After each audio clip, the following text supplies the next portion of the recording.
Di video ini, kelompok kami akan menjelaskan tentang bab wirausaha kerajinan untuk pasar lokal. Di dalam bab ini, kami akan menjelaskan yang pertama ada A.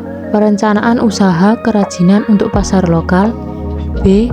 Perencanaan dan produk kerajinan untuk pasar lokal. C. Penghitungan harga jual produk kerajinan untuk pasar lokal. D. Promosi produk kerajinan untuk pasar lokal. E. Sistem konsinyasi produk usaha kerajinan untuk pasar lokal. Yang pertama ada A. Perencanaan usaha kerajinan untuk pasar lokal. 1. Pengertian pasar lokal dan potensinya. Pasar merupakan tempat bertemunya antara penjual dan pembeli untuk bertransaksi jual beli barang ataupun jasa. Beberapa ciri pasar yaitu ada barang atau jasa yang diperjualbelikan, terjadi transaksi jual beli, adanya proses permintaan dan tawar-menawar. Berdasarkan luasnya, pasar dapat dibedakan menjadi lokal, pasar nasional, dan pasar global atau pasar internasional. Pasar lokal adalah pasar yang membeli dan menjual produk dalam satu kota tempat produksi itu dihasilkan. Potensi dasar diketahui melalui dua pendekatan, yaitu pendekatan permintaan dan pendekatan penawaran. 2. Hal-hal yang harus diperhatikan dalam perencanaan usaha. A. Ide usaha. Ide usaha merupakan konsep, pikiran, dan pengetahuan, sebuah mental, pandangan, keyakinan, atau rencana dari kegiatan-kegiatan usaha. Sebuah ide usaha harus rasional, artinya menurut pikiran yang sehat dan pertimbangan yang logis serta masuk akal. B. Peluang usaha.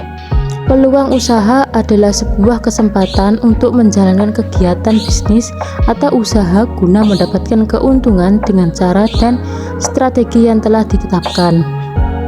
C. Analisis peluang usaha dengan analisis SWOT. Analisis SWOT adalah suatu kajian terhadap lingkungan internal dan eksternal perusahaan. Analisis SWOT digunakan untuk mengetahui langkah-langkah yang perlu dilakukan dalam pengembangan usaha sebagai alat penyusun strategi. D.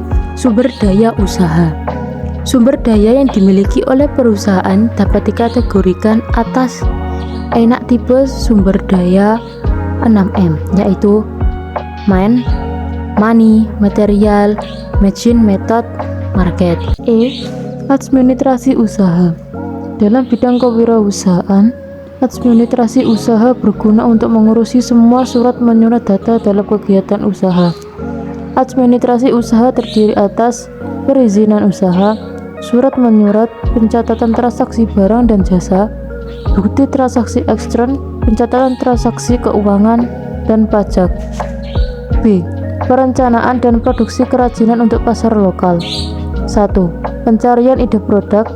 Biasanya seseorang akan mencari tahu objek budaya lokal yang ada di sekitarnya.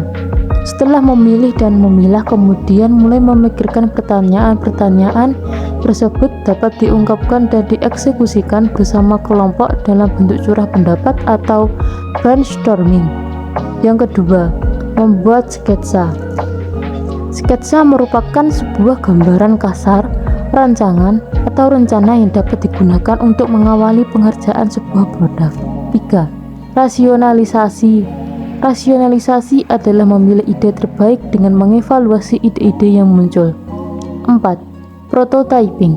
Prototyping adalah pembuat studi model awal atau contoh untuk melakukan uji coba terhadap konsep yang sudah diperkenalkan. Perencanaan produksi dibagi menjadi dua, yaitu A. Produksi kerajinan dengan inspirasi objek benda lokal. B. Kemasan kerajinan dengan inspirasi objek budaya lokal. Selanjutnya pada materi C, penghitungan harga jual produk kerajinan untuk pasar lokal. 1. Full costing. Full costing adalah metode penentuan HPP yang membebankan seluruh biaya produksi kepada produk. 2. Variable costing. Metode variable costing memisahkan penghitungan biaya produksi yang berlaku sebagai variabel dengan biaya tetap. Secara umum, Terdapat 3 metode untuk menetapkan harga sebagai berikut. A. Pendekatan biaya. Pendekatan dengan metode ini digunakan untuk menentukan harga berdasarkan total biaya-biaya yang dikeluarkan untuk memproduksi produk yang dijual. B. Pendekatan pasar. Merumuskan harga untuk produk yang dipasarkan dengan cara menghitung variabel-variabel dengan memengaruhi pasar dan harga. C. Pendekatan permintaan dan penawaran. Metode ini lebih mengutamakan kondisi ataupun kebutuhan konsumen yang memungkinkan adanya perbedaan harga meskipun produknya sama. Setelah dapat ditentukan harga pokok produksi HPP, ditentukan harga jual. Untuk menentukan harga jual sebuah produk, maka perlu mengetahui total biaya atau total cost yang dibutuhkan dalam membuat produk tersebut. Biaya total sama dengan total biaya bahan baku ditambah total biaya overhead ditambah total biaya tenaga kerja. Selanjutnya, materi D. Promosi produk untuk pasar lokal.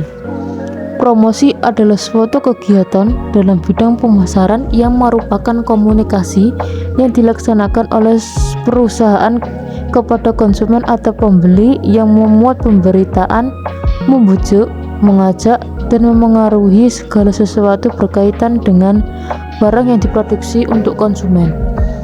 Promosi yang menjadi satu strategi di dalam dunia usaha dikenal dengan 4P. Strategi pemasaran 4P merupakan kumpulan alat pemasaran taktis yang terdiri atas produk, harga, tempat, dan promosi. Tujuan promosi sebagai berikut. 1. Menaikkan penjualan serta laba atau keuntungan. 2. Mendapatkan konsumen baru dan untuk menjaga loyalitas konsumen tersebut. 3. Menyebarluaskan informasi suatu produk kepada calon konsumen yang potensial. 4. Membedakan dan mengunggulkan produknya dibandingkan dengan produk pesaing. 5. Branding atau membuat citra produk di mata konsumen sesuai dengan yang diinginkan. 6. Merubah tingkah laku dan pendapat konsumen tentang suatu produk. Berikut beberapa jenis kegiatan promosi. 1. Pemasaran langsung, yaitu sebuah penjualan perorangan secara langsung ditunjukkan untuk memengaruhi pembelian konsumen. 2. Promosi penjualan, yaitu suatu bentuk promosi yang ditunjukkan untuk merangsang pembeli oleh konsumen dan efektivitas penyalur. 3. Penjualan tatap muka, yaitu bentuk promosi secara personal dengan presentasi lisan dalam suatu percakapan dengan calon pembeli yang ditujukan untuk merangsang pembelian oleh seorang tim pemasaran atau marketing. 4. Publisitas adalah bentuk promosi non-personal mengenai pelayanan atau kesatuan untuk ketentuan dengan jalan mengulas informasi atau berita tentangnya yang bersifat komersial. 5. Periklanan adalah bentuk promosi non-personal dengan menggunakan berbagai media yang ditunjukkan untuk merangsang pembelian. Materi selanjutnya ada E. Sistem konsinyasi produk usaha kerajinan untuk pasar lokal. Konsinyasi merupakan proses transaksi dagang antara dua pihak dengan cara penitipan barang. Pihak pertama menitipkan barang kepada pihak kedua untuk dijual dengan perjanjian tertentu. Dalam hal ini, pihak kedua tidak melakukan pembayaran atas barang tersebut karena sifatnya hanya titipan. Dengan sistem konsinyasi, penetrasi barang dagangan akan cepat menyebar dan tidak perlu lagi menunggu konsumen. Itu saja materi pembahasan dari kelompok kami. Mohon maaf jika ada kata yang salah. Saya ucapkan terima kasih.